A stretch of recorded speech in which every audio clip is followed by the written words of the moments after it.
We see three figures under a large peach tree. This is the emperor of the country too, making a vow with his two best friends, Ko-Ihu and O-Ifu. Their pledge? To unify the chaotic nation and save the oppressed people. We learn Ifu became the prime minister, handling domestic affairs, while Ihu became a renowned general, fighting many battles. They were celebrated as the twin stars. The page also introduces the heavenly sword, a powerful blade given to Ihu. We jump to the present day, 1,000 years later. Seiki is calmly reading in a well-appointed room. He's studying the history of the two empire, how it achieved unification but fell into darkness after the first emperor's death due to illness. Seiki continues reading about the empire's decline, heavy taxes, suffering people, rebellion breaking out, and the hard-won unification crumbling. The visuals show suffering citizens and a map illustrating the ongoing turmoil. The piece is shattered as someone shouts, "Seiki," off-panel. And here's the source of the shout. Hakurai bursts into Seiki's room, energetically scolding him for reading instead of training. She calls him out for being preoccupied and demands he join her for training, calling it a showdown.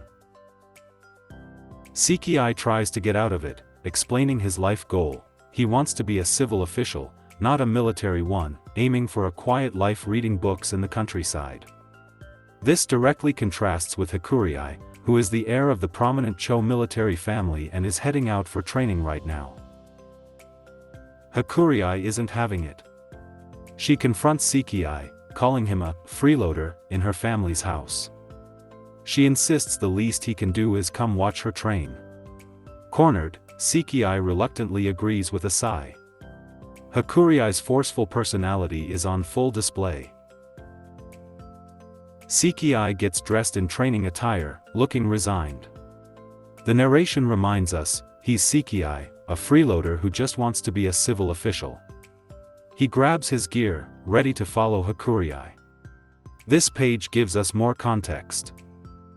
The strict girl is Cho Hakurai, beloved daughter of the great general Cho Tai-ran, who protects their region, Ku. Ku is described as a northern territory in the Ei Empire, situated on the dangerous front lines against foreign tribes. We get Seiki's backstory. He's 16 now. 10 years ago, his parents were killed by bandits, and General Tai-ran found and adopted him. The Cho family has cared for him since. Interestingly, General Tai-ran is said to fight similarly to the legendary hero Ko-Ihu from 1,000 years ago. Seiki arrives at the training grounds, much to Hakurai's slight annoyance. He's brought his books along. She lets it slide for now. As they walk, onlookers greet Hakurai enthusiastically. Hakurai-sama, noting Seiki, the young master, is with her too. At the viewing platform, Seiki sits next to an elderly man he calls Gramps. An instructor announces a mock battle, Hakurai versus 3 opponents. Gramps teases Seiki about finally being interested in training, but Seiki clarifies he's just here to support Hakurai. Gramps observes Hakurai, telling Seiki to watch closely.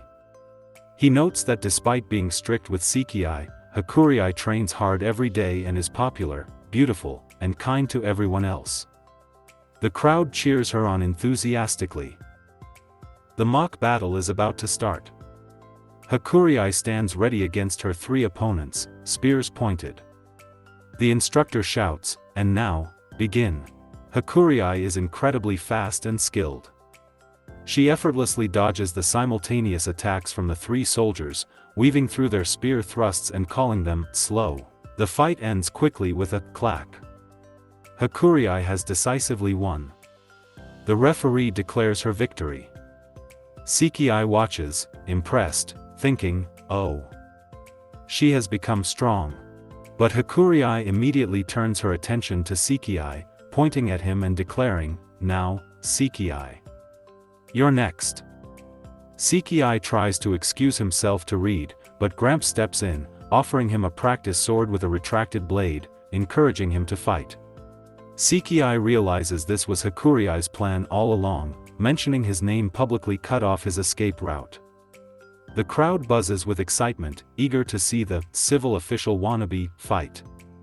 Resigned, Seiki sighs, I guess it can't be helped. Seiki walks onto the field, confronting Hakurai. You planned this right from the beginning, didn't you? She just smiles coyly, who knows? The instructor announces the start of their mock battle. Pre-fight banter ensues. Seiki complains he'll be the one getting injured. Hakurai retorts that if someone gets hurt, it's his fault for forcing her hand. Onlookers whisper it's like a lover's quarrel. Gramps asks if they can start, and Seiki reluctantly agrees. Begin.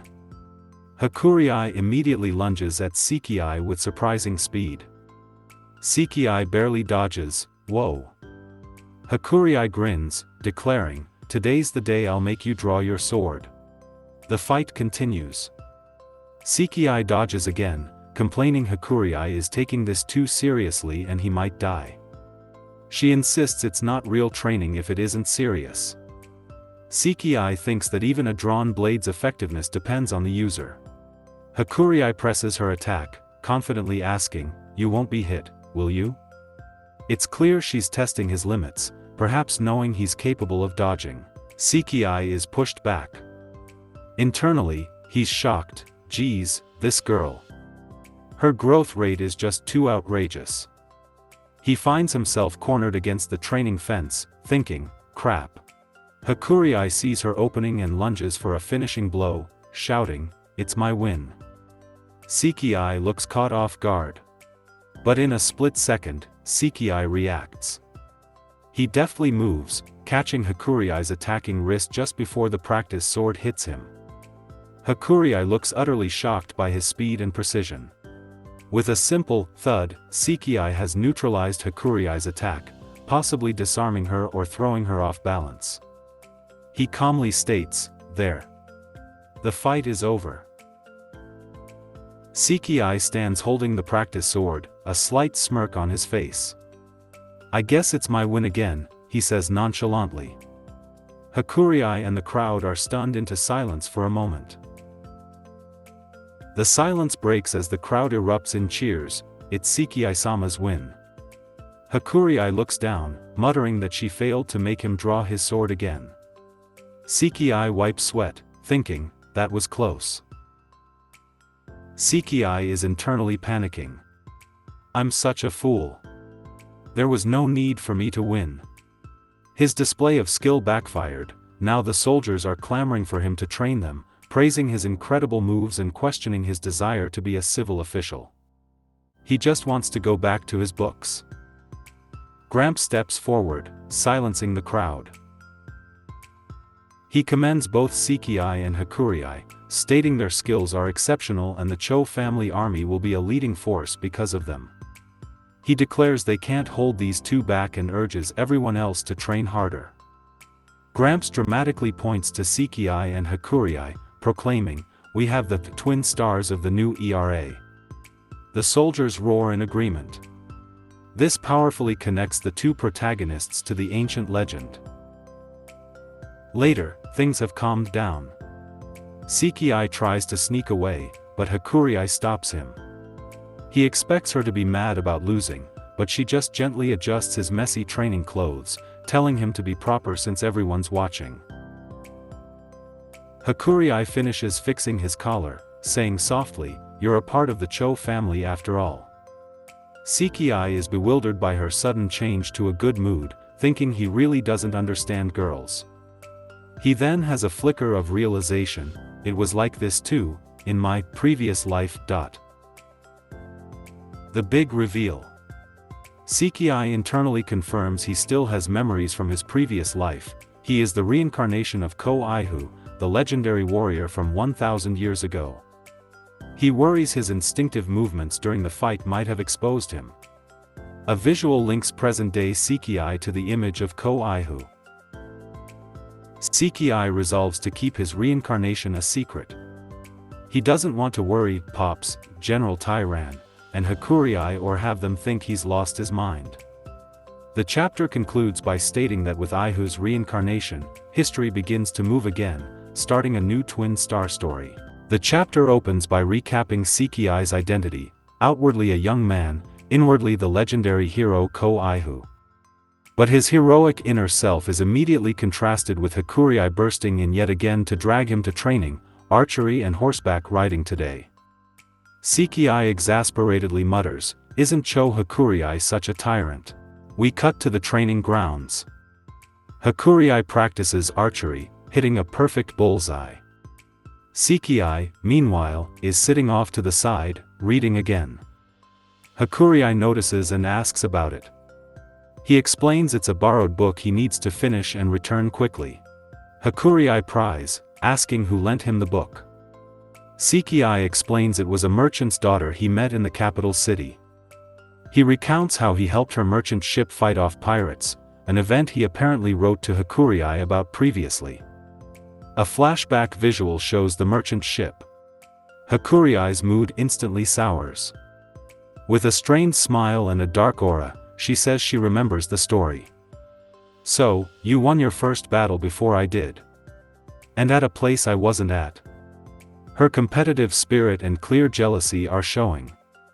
Sekiai looks confused by her reaction. Sekiai realizes Hakurai was genuinely angry for a moment there. She abruptly cuts off his reading, declaring break time over and ordering him to horseback riding practice.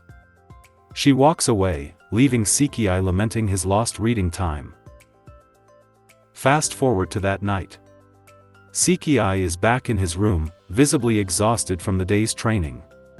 He finally sits down with his book, hoping for peace, when there's a knock at the door. Sekiai opens the door to find Hakurai, now dressed in simpler nightclothes. She looks a bit shy and just says, "I'm here." Sekiai is surprised to see her. Sekiai internally notes Hakurai was in a bad mood earlier, so he didn't expect this visit. He remembers their childhood habit of talking late at night. He offers her tea, and she accepts, saying it'll help keep her awake. They sit down at his table. Sekiai reflects that while it's not proper for her to be in his room at night, he does feel a bit lonely when they can't talk frankly like this. Hakurai quietly comments that the capital, that place, is better than KU. Sekiai looks at her, questioning. Hakurai asks directly if the capital was more fun. Sekiai agrees, citing the interesting mix of people, goods, and trade from various continents. Hakurai gets visibly annoyed, snapping that he's not answering her real question, likely related to the merchant girl. Sekiai finally gets it, she was sulking about him leaving for the capital and the incident with the merchant girl. She denies sulking but accuses him of breaking a promise about winning their first battle together. Exasperated, Sekiai yells, "Just die now." Comically, and she chides him for his language. Their banter is back. Hakurai continues her sulk, pointing out he promised to write twice a month but only wrote once. Sekiai apologizes, explaining he was genuinely too busy, especially with his unexpected first battle. He then pulls out a small object, saying, "Here." It's a gift. A small, ornate box. Sekiai explains he got it in the capital, it's an imported item from an eastern island nation. He awkwardly suggests she could put her hair ties in it, admitting he was too embarrassed to give it to her earlier. Hakurai takes the box, her expression softening completely. She looks genuinely happy, smiling as she examines it and says, "It's beautiful." Sekiai looks relieved and maybe a little flustered. The mood shifts back to practical matters. Sekiai reiterates that the quiet life in KU suits his personality better than the capital. They discuss the difficult imperial examination required for high-ranking officials, with Sekiai admitting he doesn't think he has the brains or resourcefulness to pass it. Hakurai listens intently. Hakurai gets up to leave, reminding Sekiai that her father, General Tyran, is returning home tomorrow. As she leaves, she comments again that being a local civil official doesn't suit Sekiai. He thinks about seeing the general again after a while. At the door, Hakurai pauses and suggests, perhaps flirtatiously, "Shall we go for a long horse ride? The three of us." But almost immediately, her competitive side flares up again. She declares her writing skills have improved and turns it into a challenge. I won't lose. It's a competition. Seiki sighs internally at her enduring childishness in this regard. Hakurai leaves with a final, good night. Seiki closes the door, lets out a few, and prepares for bed, book in hand. He flops onto his bed, thinking wryly, geez, the greatest general in the world is overwhelmed by just a girl. Acknowledging his past self's predicament. Lying in bed, Seiki muses that his old friends, Ifu and Gyumi, would surely laugh if they knew the great Kawaiihu was being flustered and manipulated by a girl like Hakurai. As he drifts off, his thoughts turn darker, flashing back to his past life. We plunge into a flashback. A weary and injured Kawaiihu is escaping on horseback through a forest at night. Imperial soldiers pursue him, shouting, "Stop right there, you traitor. If you resist, we won't show you mercy." Ihu looks grim. Ihu skillfully shoots an arrow in the darkness, extinguishing the pursuer's torch. To slow them down. He laments how weak the Emperor's direct forces have become, thinking it was too easy to stop them. Ihu explains in narration, the second-generation Emperor framed him, turning him into a wanted man. He reflects on the dream of unification sworn with his friends under the peach tree, Rutu, a dream that was so close. Context is given. The two empires had merged most lands but stalled before eliminating the final independent states like Sai and En. More flashback context. After the first emperor, Gyumi, passed away, Ihu pleaded with the new emperor to invade the state of Sai to complete unification. The visual shows Ihu kneeling and passionately urging the impassive new emperor. Ihu narrates that the current emperor had no intention of unifying the world. Because Ihu's voice, his urging, was too persistent and noisy, the emperor essentially forced him into retirement the following year. Ihu returned his military command and possessions, trying to live quietly. However, he was later framed as a traitor and ordered north, likely in exile or trap. We see him revisiting the peach tree where the original vow was made, a place unchanged by time. In his exile, Ihu reflects that he lost contact with his close friend Ifu and missed their political discussions. He looks down at the twin swords hanging from his belt, the heavenly swords. He admits that all he has left are these swords, and he couldn't bring himself to return them, no matter what. Back in the pursuing moment, Ihu knows the main group of pursuers will arrive any moment. He pats his loyal horse, telling it to leave, as staying would mean getting hurt. The horse departs. Ihu turns, sword ready, sensing his enemies closing in. "So you've come." The final page of the chapter shows the commander of the Imperial troops arriving with a large force. She points directly at Ihu and gives the order, "That person. Defeat the traitor, Kawaiihu." The narration ends with a cliffhanger, being driven into a corner, leaving us on the edge of Ihu's final moments in his past life.